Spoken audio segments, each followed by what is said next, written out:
Welcome to another episode of Life and Whiskey. As always, I'm Jordan, and today we are comparing Blantons. Now, as I mentioned in the last video here when we did Eagle Rare, maybe it's not a fair comparison because Blantons is a single barrel product. However, so just from barrel to barrel, you're gonna get flavor drift and a bunch of different varieties and stuff. Uh, when I did my original comparison of Buffalo Trace products, I had Ancient Age.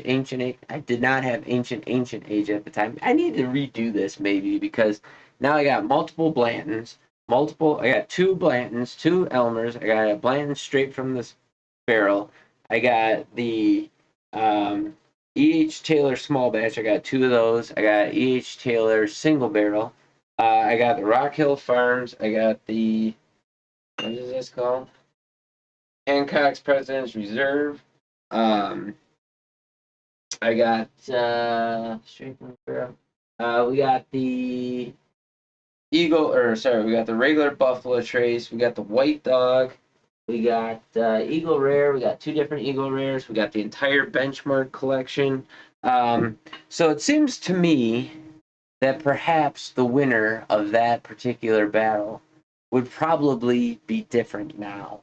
Um, so maybe someday we'll do that. But here we have this is bottle number 95 from, see, stored in Warehouse H on Rick number 1. Bottled at 93 proof. This was dumped on November 11th, 2020. And this is barrel number 609 from 2020. 609. And then we have a fresh crack here. This barrel was dumped on February 6th, 2024, so almost exactly a year ago. So today is February 4th. Stored in Warehouse H on Rick number 19, bottled at 93 proof, and this is barrel number 2203, and this is bottle number 56. And what do we got for horsies here? We got the N and O. And I believe the O is what I had on my straight from the barrel pick as well. So here we go, fresh crack. We'll see. This is the neck pour, in my opinion. But when I did my comparison, this bottle of Blanton's beat out everything, including my E.H. Taylor, which I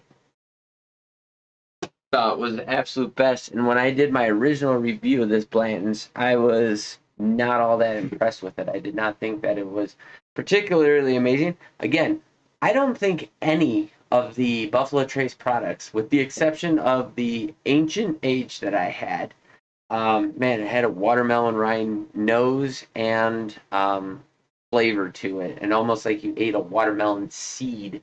The black seeds a little bit, kind of that pithy,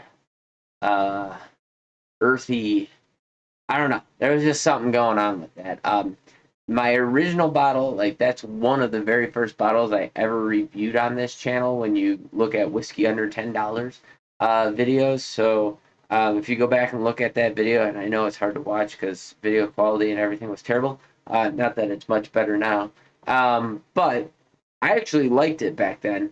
The last bottle that I had, just to kind of remind myself, had all these weird notes and things in it that I did not like or expect. And so, where was I going with all that?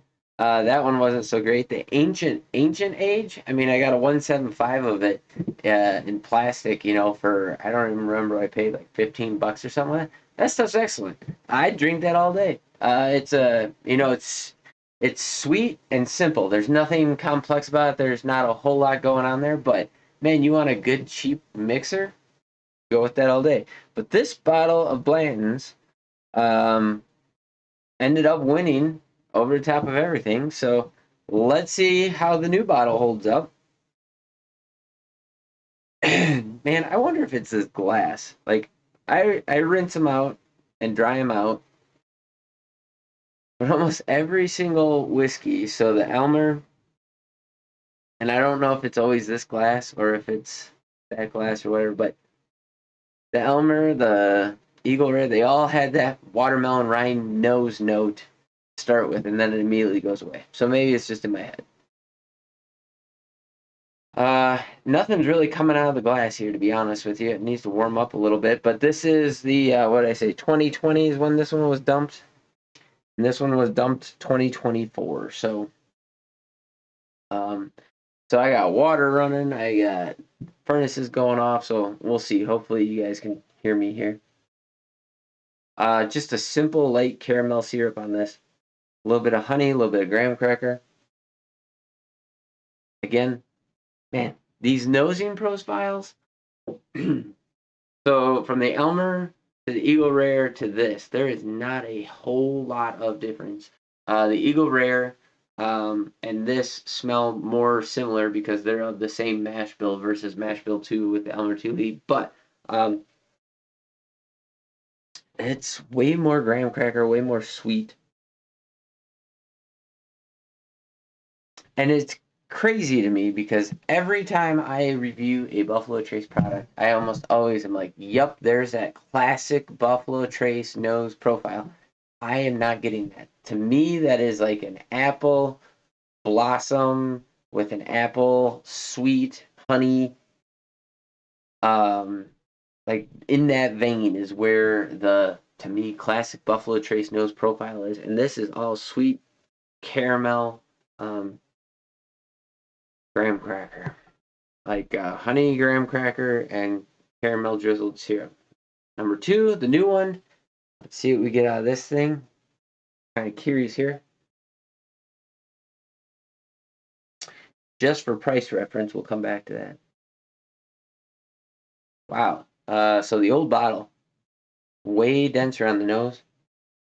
The new one, but man, they're very close. I don't know if I could tell those apart blind. I paid Blantons. I paid for this one back in March of 2021. I paid $46.49. For the new one in March of 2024, I paid $65.69. So an increase of price of $19. Wow. Holy crap. That's a big jump in price. So yeah, $19. Let's hope it's $19 better. Starting to get a little bit of a sour note slightly out of that. But now it's like all buttery and rich and creamy and sweet caramel. So caramel seems to be the ruling nosing note of the day. Just brown sugar, sweet, caramel syrup, light topping. Okay, going in on the taste. Not a whole lot wrong with it. There is a little something wrong with it. There's a little bit of a tannic bitterness that hit me up front, and it was like a retro nasal. But then it's just sweet. It's everything that the nose is setting you up for. It is a sweet caramel drizzle, graham cracker, slight bit of oak on the back end, on the finish. It's fairly simple, kind of like 4 notes maybe, and there was just like a little bit of a sourness in there. Gonna go in one more time. A little bit of a sourness, a little bit of a tannic oak that kind of picked up at the beginning of the mid palate. It was kind of mixing with the sweet notes, that caramel, honey that was in there. But overall, pretty good. Ooh, it's kind of finishing with a butteriness that time, like literally like butter and honey graham cracker. Liking that a lot. Apparently, you need to take 2 sips of it. So now this is going to impact how I taste this one, but let's see.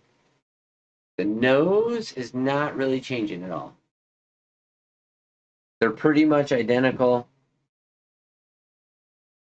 I don't even think there's a density difference in them, which is very impressive considering, again, that they're single barrels. So going in, okay, much lighter, watery thin up front, very delicate, and actually some of the tannicness of this covering up what is going on in the new bottle. It is a super light honey and a super light caramel in there. There is zero oak impact. If anything, I mean, this is drinking like regular standard Buffalo Trace, where it is like just a little bit of sweet, no oak, no proof, no nothing, nothing kicking you in the face on this. That's very, very interesting. Give it a second. We're going to go back to this, and then we're going to go back to that. And so we're going to go back to the 2024. The nose, not changed much. Just give it a good swirl here. See if we can wake it up a little bit. Getting more dense in the nose, but the nose is not changing. It's just that sweet, light caramel. And when I say a light caramel, I'm thinking like a caramel drizzle that's like the lightest syrup. So like if you're making it yourself, like you're making some stewed apples or something like that, and you're just gonna put a real light caramel drizzle over the top. That's what I'm talking. Like just simple, simple. That's what it smells like. In fact, it almost smells like it has like the butter mixed in with it. Second sip, a little more heft to her. A little bit sweeter, a little bit of oak on the finish that time. So the density sweetness came forward.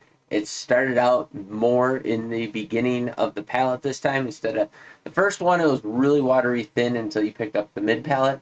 This one picked up right away, kind of a rich creaminess, but not a thick viscosity or coating or oily clinginess to it, but just a creaminess to it. Caramel, and then at the tail end there was a little bit of oak, a slight bittering of the oak note on the tail end, but not unpleasant, not overpowering, and not a fault. Like that is not a negative mark. It's not a tannic bitterness yet. Just a little bit of oak. So did show up in that one on the second sip. Let's go back. We'll see how these two impact each other here, going back to 2020. Man, sweetness on this is off the charts here. The more it sits, the more that sugariness kind of comes out in it. Once again, that oak, it has a bitter tannic quality that picks up in the beginning of this and carries through. So, all right. Complexity, this has like one note more.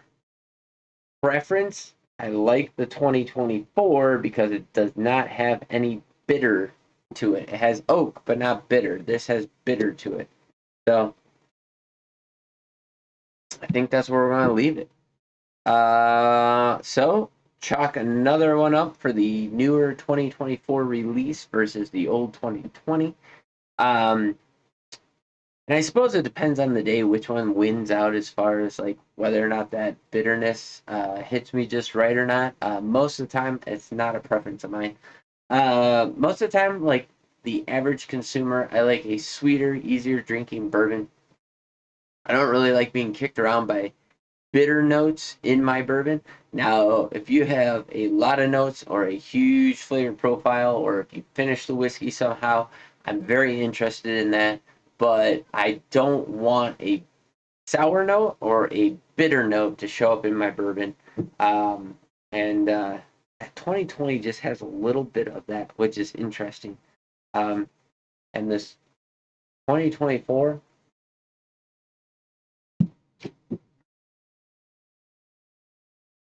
it doesn't have that. It has oak, but it's not bitter at all. So I like that. So there you go. Drop in the comments down below what you find a bottle of Blanton's for in your area, or what you were able to pick up a bottle for. Hopefully you were not paying too much for it. $65. I'm not picking up any more Blantons at that price. $45. Okay, maybe every now and again, if I'm feeling good about myself, I'll pick one up. Like I said, it did win that one head-to-head that I did of all my Buffalo Trace products a couple years ago. I do not believe it would be winning at present with all the different offerings that I have at the moment. But it's not a bad whiskey by any stretch. I would say out of these two, this is maybe like a B plus, and this is like a B. They're not anything fantastic or amazing in my book. I'm not searching them out or hunting for them. I even passed on this newer one for a couple of weeks, and every time I'd go in and ask, "Hey, you guys got anything new?" She kept telling me like, "Hey, yeah, we got that Blanton's." And then finally, I was just like, I think I bought this Blanton's and that Eagle Rare at the same time, and I had passed on them because, um, well, I had them and I wasn't super impressed with them, so I was like, I don't really need them. But then I thought, well, hey, I'll do this comparison video and we'll see how it goes. So that's how it goes. So yeah, drop in the comments anything you have to say about that. Thanks for watching. You guys have yourselves a great day. We'll catch you in the next video where we're going to switch from Buffalo Trace to Maker's Mark. Word of caution, if you're watching this ahead of time, not a huge Maker's Mark guy. It doesn't really seem to matter what variety it is. Now, I've not had any of their crazy offerings, but even their standard makers, I not a huge fan of it. Like it's just not my jam. So look forward to that. We'll see. Maybe the new bottle offering will change my mind. Anyways, you guys have yourselves a great day. We'll catch you in the next video.